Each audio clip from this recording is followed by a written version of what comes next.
চক্রবর্তীর একটা চক 200 বিঘার উপর একটা জমি। এই চকটা আগে আমাদের এই জায়গায় 3টা ফসল হতো, এখন পানি জলাবদ্ধতার কারণে এখন একটা ফসল নেই। এখানের কৃষকরা সবাই ক্ষতিগ্রস্ত, পানি নিষ্কাশনের কোনো ব্যবস্থা নাই। আগে নিষ্কাশন হইতো, এখন সবাই যার যার প্রভাব বিস্তার করে যার যার প্রভাব বিস্তার করে সবাই যার যার জায়গায় আটকাই দিছে। এই শহরের ভিতরে মনে করেন যে জায়গা দিয়ে শহে পানি নামে সেই জায়গা জোরে বৃষ্টি হলে আমাদের ধান মাইর যায়। আর আমরা যখন এই সরকারি খাল আটকাই হেলাই তখন আমি এটা বাধা দেই, বাধা দিতে গেলে আমার অনেক হুমকি দেয়। হুমকি দেওয়ার কারণে আমরা কিছু কইতে পারি না, মুখ বন্ধ করিয়ে থাকি। থাকার পরে এখন হ্যাট দেখা দেখি আরও যারা বাকি আছে হেরা প্রত্যেকে এরকম খাল ভরিয়া লাইতে আছে। এখন এই খাল যদি আপনারা সরকার যদি এই খাল খনন না করিয়ে দেয় তাহলে আমরা কৃষক না খাই মরে যাব।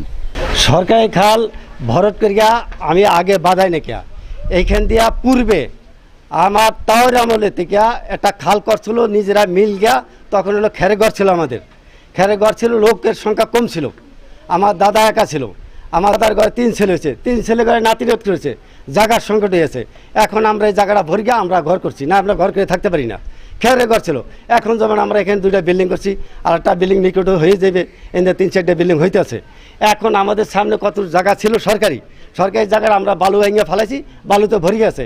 এখন সরকার যদি ওই জায়গাটা যদি আবার চায় আমাদের, ঠিক আছে, ওই জায়গাটা আমরা খনন করিয়া ক্লিয়ার করে দেবো, কারণ আমরা বালি ভরছি যে এত বালি আমরা খালি করে দেবো। ওই ইন্ডিয়া যেভাবে এরা পানি নামাইবে নামানোর ব্যবস্থা করবে, সরকারি জায়গা তো আমরা রাখতে পারবো না।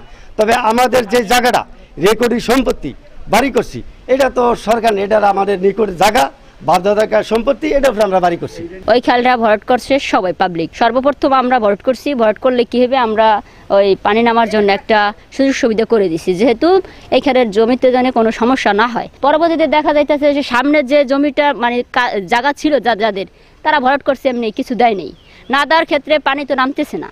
তখন আমরা দেখা যাইতেছে আরও সামনে কিছুটা জায়গা ছিল, ওই জায়গাটা আমরা ভরাট করছি।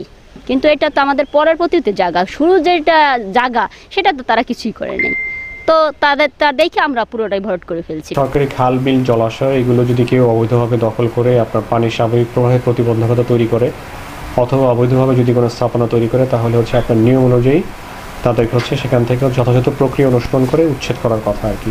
তো যেহেতু বিষয়টা আপনাদের মাধ্যমে অবগত হওয়ার পরে আমরা আইনত তাদেরকে উচ্ছেদ সহ অন্যান্য যে প্রয়োজনীয় ব্যবস্থা গ্রহণ করা প্রয়োজন জলাবদ্ধতা নিরসনের জন্য, সে ব্যাপারে আমরা প্রয়োজনীয় পদক্ষেপ নেব। বিভিন্ন খালের যে জলাবদ্ধতা যেটা, সেটি যদি সময়ে যদি সেটা নিষ্কাশিত না হতে পারে, তাহলে রোপণ বোপণ সবগুলো এটা বিলম্বিত, সেখানে ফসলের উৎপাদন যেটা সেটা ব্যাহত হয়। সেটি আমরা কৃষকদেরকে আমরা বলে থাকি, জনপ্রতিনিধি যারা আছেন এবং যে যে ডিপার্টমেন্ট খাল খননের সাথে সম্পৃক্ত, আমরা তাদের সাথে কথা বলে থাকি এবং সেইভাবেই যে নির্দিষ্ট যে খালগুলো আছে যেগুলো জলাবদ্ধতা, এগুলো খননের আমরা উদ্যোগ নিয়ে থাকি।